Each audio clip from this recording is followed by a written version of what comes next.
مولانا اٹھ پڑے، ضرور ان کو اعتماد تھا، ضرور انہوں نے بہادر سمجھا جو بزدل نکلے، سچا سمجھا جو جھوٹے نکلے، اپنا سمجھا جو بیگانے نکلے، وہ بے غیرت، وہ بے ایمان، وہ شیطان، وہ خبیث، وہ ولد الزنا، وہ لعنتی، وہ بے ایمان کون تھے جنہوں نے یہ غداری کر کے اور اتنی بچیوں کو خون میں نہلا دیا، مسجد اور مدرسے کا تقدس پائمال کیا؟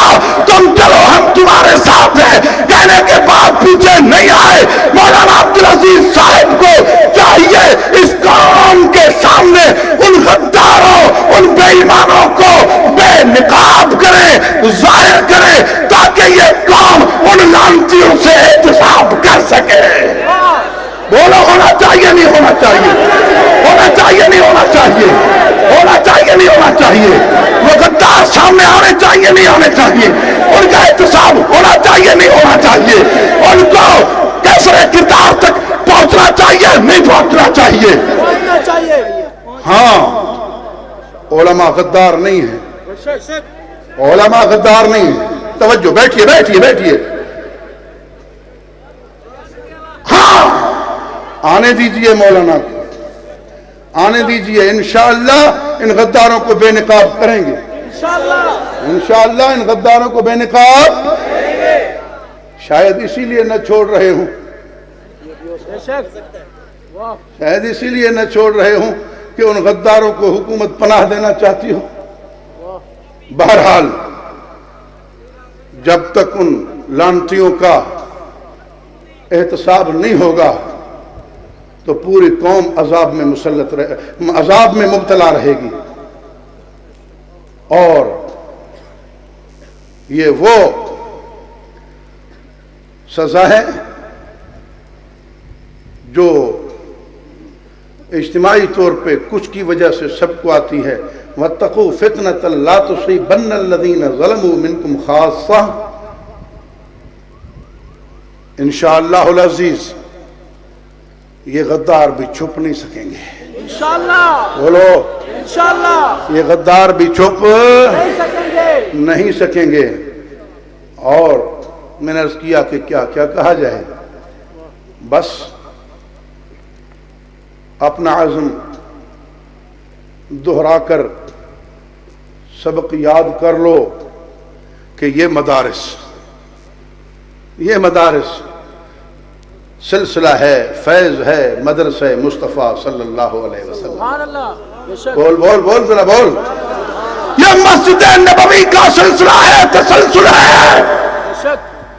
آج یہ حدیث پڑھ رہے ہیں، لیکن حدیث یہ حضور سے سن کر آگے پہنچائی کس نے؟ صحابہ۔ بول بول ذرا، صحابہ۔ سب نہ بولیں، صرف ماننے والے بولیں۔ صحابہ۔ حضور سے سن کر آگے کس نے پہنچائی؟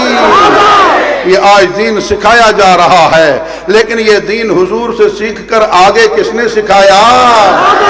کس نے سکھایا؟ ہاں، آج قرآن پڑھا جا رہا ہے، یاد کیا جا رہا ہے، لیکن یہ قرآن کریم حضور سے سن کر یاد کس نے کیا؟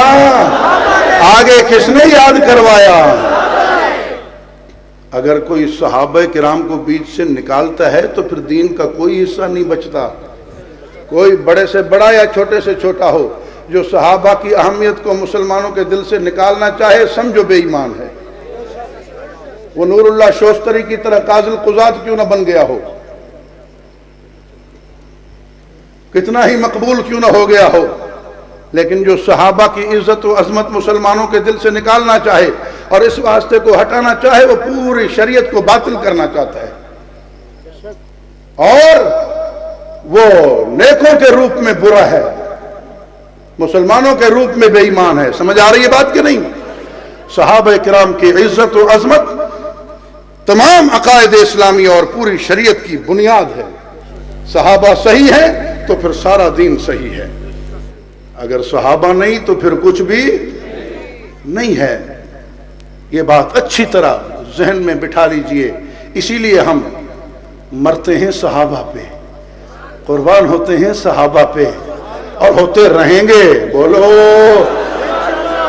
یہ بیڑیاں، ہتھ کڑیاں، یہ جیلیں انشاءاللہ یہ گولیاں بم ہمارا راستہ نہیں روک سکتے، کیونکہ اس میدان میں نقصان نہیں، یہاں شہید بھی کامیاب ہے، غازی بھی کامیاب ہے، غازی شہید بھی کامیاب ہے۔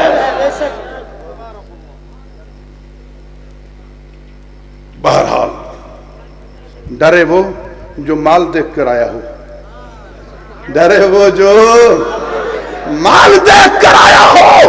ہم مال دیکھ کر نہیں آئے، ہم مال دیکھ کر آئے ہیں۔ ہم جنگی شہید کو گولیوں کا نشانہ بنتا دیکھ کر آئے ہیں، ہم پھانسیوں پہ غلامان صحابہ کو لٹکتا دیکھ کر آئے ہیں۔ ہمیں پہلے ہی یہ بتا دیا گیا تھا اور واضح طور پہ قائد اول نے اعلان کیا تھا کہ اپنی ماں سے دودھ بخشوا لو۔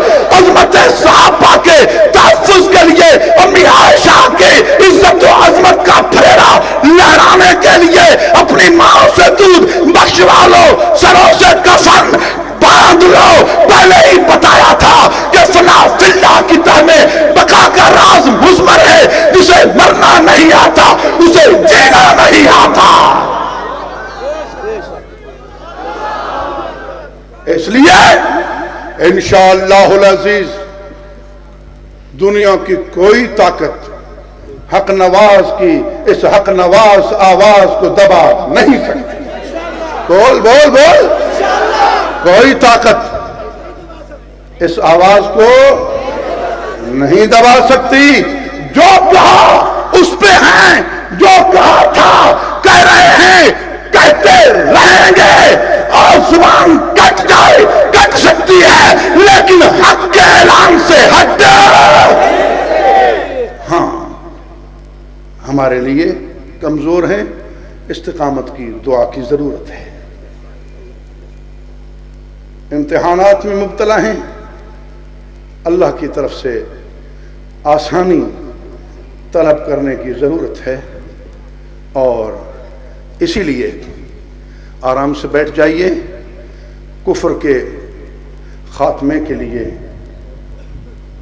اسلام کی سربلندی کے لیے، دین کے خدام، مجاہدین، داعی، مبلغ جس انداز میں کام کر رہے ہیں، سب کی غیبی تائید و نصرت کے لیے، اسیران ناموں سے صحابہ کی آزادی کے لیے، مشن کی کامیابی کے لیے، تمام دینی مراکز، دفاتر، تنظیموں، جماعتوں، مساجد، مدارس کی غیبی امداد کے لیے، ان کے گھروں کو جو ان مدارس کو آباد کرتے ہیں، آباد کرنے کے لیے، اس قبولیت کے وقت میں جبکہ رات ختم ہو کر روشنی آ چکی ہے، روشنی لانے کے لیے اس دعا کو بارگاہ احدیت میں پیش کرنے کے لیے واسطہ بناتے ہوئے گزارش کروں گا حضرت مفتی صاحب دامت برکاتہم سے کہ پوری جماعت کی طرف سے، اہل حق کی طرف سے بارگاہ خداوندی میں یہ عرض کیجئے کہ ہم ضعیف ہیں، تو مدد فرما، اور تمام مقاصد خیر کی تکمیل ہو۔ اس لیے تمام حضرات جن کے بس میں بیٹھ جانا ہے وہ بیٹھ جائیں، بس میں مجبور نہیں کرتا، جن کے بس میں بیٹھ جانا ہے وہ بیٹھ جائیں اور اپنے دامن پھیلا لیں، درود پاک پڑھ لیں۔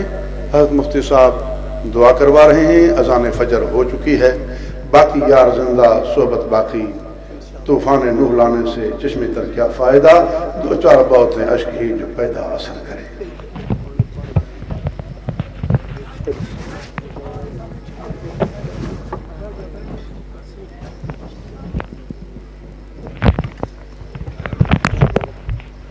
اللهم صل على سيدنا ومولانا محمد النبي الأمي وآله وصحبه وبارك وسلم كما تحب وترضى عدد ما تحب وترضى